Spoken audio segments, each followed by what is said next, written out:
शाहजहांपुर में निर्माणाधीन मकान का लिंटर गिरने से लगभग आधा दर्जन मजदूर मलबे में दब गए। आनन फानन में सभी को मलबे से बाहर निकाला गया, जिनमें 2 लोगों को गंभीर चोटें आई हैं, जिन्हें आनन फानन में अस्पताल में भर्ती किया गया है, जहां उनकी हालत गंभीर बनी हुई है। दरअसल पूरा मामला थाना कलान क्षेत्र के गांव श्रीनगर का है, जहां राजवीर के मकान का निर्माण चल रहा था। आज शनिवार को शटरिंग लगाकर लिंटर डाला जा रहा था। बताते चले कि आधा लिंटर पड़ चुका था। अभी मोरम गिट्टी का वजन पड़ने से एक तरफ की दीवार अचानक ढह गई और तभी एकदम पूरा लिंटर भरभरा कर नीचे गिर गया। इस दौरान लिंटर पर काम कर रहे लगभग आधा दर्जन मजदूर दब गए। आनन फानन में सभी मजदूरों को मलबे से बाहर निकाला गया, जिनमें हरविंदर पुत्र राजवीर व लिंटर पर काम कर रहे एक मिस्त्री के गंभीर चोटें आई हैं, जिन्हें आनन फानन में इलाज हेतु अस्पताल में भर्ती किया गया है, जहां उनकी हालत गंभीर बनी हुई है। आपका क्या नाम है? जब ये घटना घटित हुई तो आप यहीं पर थे? आप यहाँ के मिस्त्री हैं? हाँ, यहाँ से 3 मीटर दूर थे अब 2 मिस्त्री। अच्छा। क्या कैसे घटना घटित हुई यहाँ पर? चौका मशीन का गिरा, उसके नीचे तुरंत गाटर नीचे चला गया, वो लड़का भी नीचे चला गया।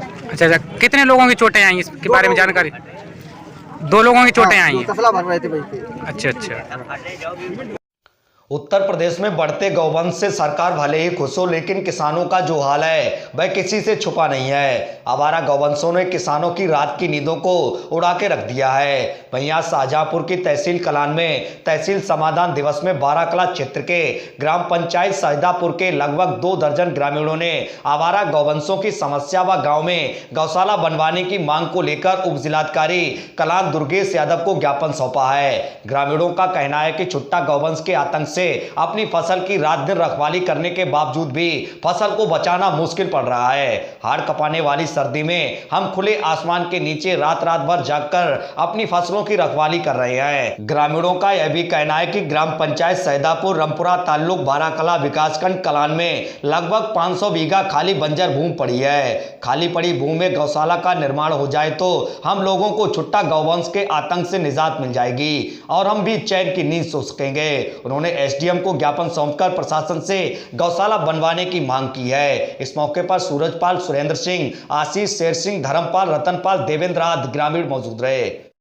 ज्ञापन था और क्या मांगे की गई हैं? मांग में जो है गौशाला के लिए मांग की गई है। हमारी 2 ग्राम पंचायतें हैं जो रामपुरा ताल्लुक 12 या सैदापुर, दोनों के 4 राजस्व गांव की जमीन लगभग 500 बीघा बंजर भूमि बांक जो है पड़ी है।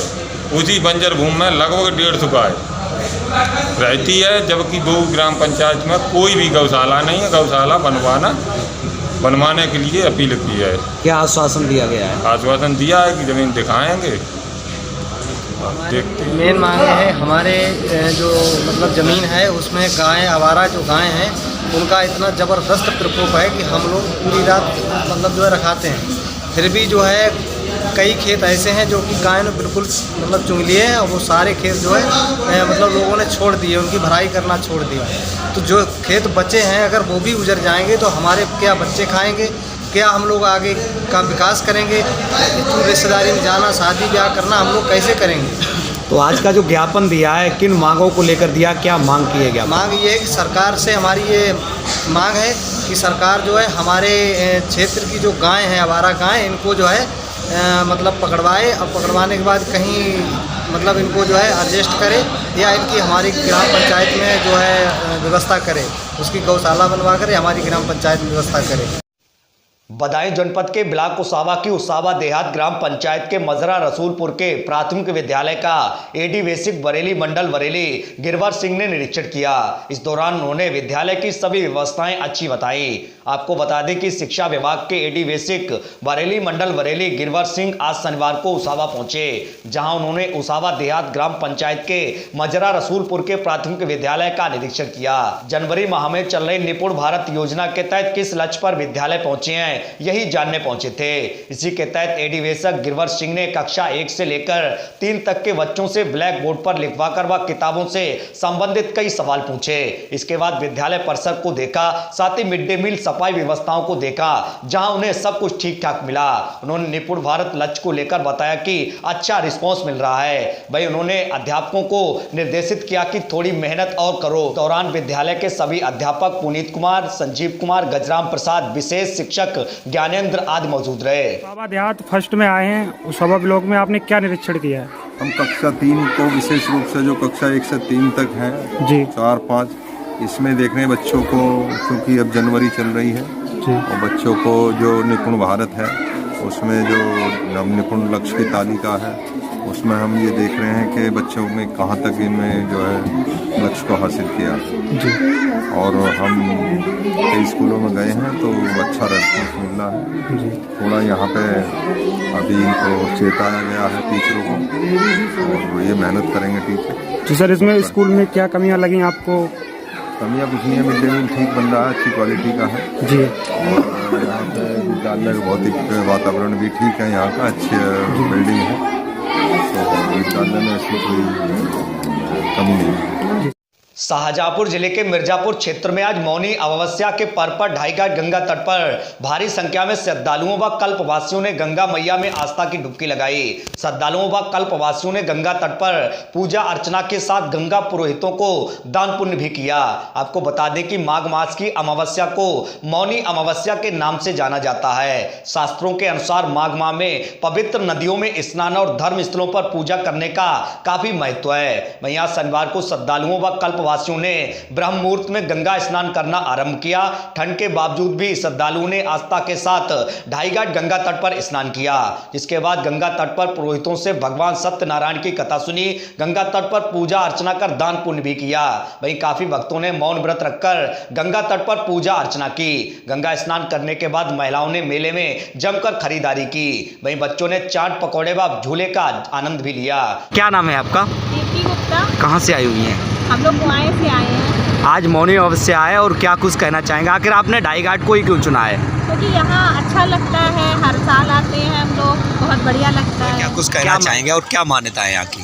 ये कलयुग में गंगा मैया जो है हिंदू धर्म में पवित्र है और इसको स्नान करने से मनुष्य के सभी पाप कष्ट दूर हो जाते हैं। आज मौनी अमावस्या का पर्व है, क्या कुछ कहेंगे? आज मौनी अमावस्या का पर्व है, इसको मौन धारण करके स्नान किया जाता है और गंगा मैया की आरती की जाती है और चरण स्पर्श किया जाता है। किस जगह से आप आए हुए हैं? मेरा नाम रजत गुप्ता है और मैं पुवाया शाहजहाँपुर से आया हूँ। आज मौनी अमावस्या है और ढाईघाट तट को आपने गंगा स्नान के लिए चुना है, आखिर क्या कुछ कहना चाहेंगे? मौनी अमावस्या एक बहुत ही बड़ा पर्व होता है हिंदू लोगों के लिए और साथ ही साथ ढाईघाट एक ऐसा पवित्र स्थान है जहाँ पे नहाना और यहाँ की डुबकी लगाना गंगा जी के बहुत ही उम्दा एहसास मिलता है हम लोग। क्या अपील करेंगे श्रद्धालुओं से? कि यहाँ पे गंदगी कम से कम फैलाएं और साथ ही साथ स्वच्छता में सहभागिता सरकार के साथ में। मनोज कुमार। कहाँ से आए हुए? माया डिस्ट्रिक्ट से जानपुर। कितनी मान्यता है आखिर आपने ढाईघाट को ही क्यों चुना है आज मौनी अमावस्या के दिन? ढाईघाट को इसलिए चुना जाके कि यहाँ पे जो है जाके साफ़ सुथरा जल मिल जाता है, जाके भीड़ भाड़ कम होती है, जाके हम लोगों को अच्छा लगता है। यहाँ पे हर साल आ जाते हैं हम लोग यहाँ पे।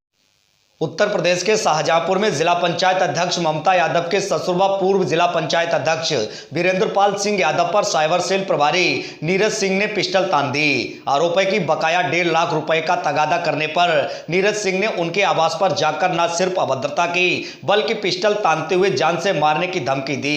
एसपी एस आनंद ने मामले को गंभीरता से लेते हुए नीरज सिंह को निलंबित कर दिया है। वहीं मामले की जाँच एएसपी सिटी संजय कुमार को सौंपी गई है। सन दिसंबर 2020 में इंस्पेक्टर नीरज यादव, उस समय प्रभारी शेरामऊ दक्षिणी थे, मेरे पास आए और हमसे कहा दादा मेरा भाई बीमार है, दिल्ली में भर्ती है, गंभीर हालत है, हमें छुट्टी नहीं मिल पाई, 5 लाख रुपया उधार दे दो, हम घर जा कर के FD तोड़ा करके आपके रुपए हम वापस कर देंगे। हमने उनको 5 लाख रुपए उधार दिए। कई महीने तक हमने उनसे कोई तगादा नहीं किया। तो तगादा किया तो लगातार वो बहाना करते रहे, अगले महीने दे देंगे, 15 दिन बाद दे देंगे। तो 1.25 साल बाद उन्होंने 2.5 लाख रुपये मुझे वापस किए, कहा बाकी रुपया हम अगले महीने दे देंगे। फिर 3 महीने बाद, 4 महीने बाद 50,000 रुपया वापस किए। लगातार हमारे निजी सहायक सचिन शुक्ला द्वारा उनसे तगादा किया जा रहा था, लेकिन वो बहाने पर बहाना कर रहे थे। तो हमने पुलिस अधीक्षक महोदय को एक लिखित शिकायती प्रार्थना पत्र दिया कि हमसे इस तरीके से रुपए ले गए हैं 5 लाख रुपए, जैसे तैसे मेरे 3 लाख रुपए वापस किए, 2 लाख रुपए भी वापस नहीं किए हैं, मेरे रुपए दिलाए जाएं। हमने ऐसा प्रार्थना पत्र लिखित में एसपी साहब महोदय को दिया। जाहिर सी बात एसपी साहब ने कहा होगा, उसके 3-4 दिन के बाद वो 50,000 रुपया देगा और कहा कि बाकी रुपया कल दे देंगे। 10-15 दिन बीत जाने के बाद भी रुपया नहीं दिया। जो मेरे निजी सहायक सचिन शुक्ला ने उनसे फ़ोन करके कहा तो उन्होंने अभद्र बातें की और कहा कि अध्यक्ष जी से बात कराओ। हमसे बात की, हमसे कहा कि कप्तान साहब शिकायत करके मेरा क्या बिगाड़ लिया, आप तो आपको चुनौती कि रुपया अब ले लेना, आप नहीं देंगे रुपया। तो हमने फ़ोन काट दिया और कप्तान साहब को स्थिति से अवगत कराया कि वो हमें चुनौती दे रहे हैं इस तरीके से कि कप्तान साहब से कह करके मेरा क्या बिगाड़ लिया और चुनौती है, रुपया ले मिले तो ले लो। इस बीच में इंस्पेक्टर नीरज यादव को लगातार फ़ोन आ रहा था, हमने फ़ोन रिसीव नहीं किया और उसके बाद कई बार फ़ोन आने के बाद फ़ोन रिसीव किया तो हमसे कहा कि मैं घर के बाहर आ रहा हूँ, निकल बाहर, तुझे गोली मार देंगे। इस तरीके की गंदी गंदी गालियाँ दे रहे थे और हमने फ़ोन काट दिया। कप्तान साहब बताया कि वो तो घर पे आ रहा है और इसी तरीके गालियाँ दे रहा। उनका एक शिकायती प्रार्थना पत्र भेज दो, हम कार्रवाई कराते हैं। इस बीच में हम ऊपरी मंजिल पर थे, वाक़या रात के 9 बजे का है। एक प्रकरण हुआ है जिसमें पूर्व जिला पंचायत अध्यक्ष ने मदद के तौर पे कुछ पैसे दिए थे यहाँ cyber crime incharge inspector Neeraj को, और ये काफ़ी पहले दिए थे। वो अपना पैसा कुछ वापस आ गए थे, कुछ पैसा बाकी था। नीरज यहाँ से स्थानांतरित हो गया अन्य जनपद के लिए, तो अपने पैसे मांग रहे होंगे। इसी बात को लेके कुछ वाद विवाद हुई, बात बढ़ गई। नीरज उनके आवास पे गए और उनसे साथ अभद्रता की। इस मामले में पुलिस वहाँ पर पुलिस के अधिकारी पहुँचे, उन्होंने मामले को शांत कराया। इसमें इंस्पेक्टर को तत्काल प्रकरण के संदर्भ में निलंबित कर दिया गया है और पुलिस अधीक्षक महोदय की तरफ से मुझे विभागीय जांच के लिए निर्देशित किया गया। उसमें मुझे एक आदेश मिला है जिसमें इसकी विभागीय कार्रवाई की जा रही है। इसमें इनको यहाँ से रिलीव किया जा रहा है, भेजा जा रहा है बाहर के लिए। उसमें जांच पूरी करके कठोर कार्रवाई सुनिश्चित की जाएगी। रिवॉल्वर टांगने की भी बात कही जा रही है। ये आरोप हैं और इसकी जांच की जा रही है, जो भी सही निकलेगा उसके आधार पर कार्रवाई सुनिश्चित होगी।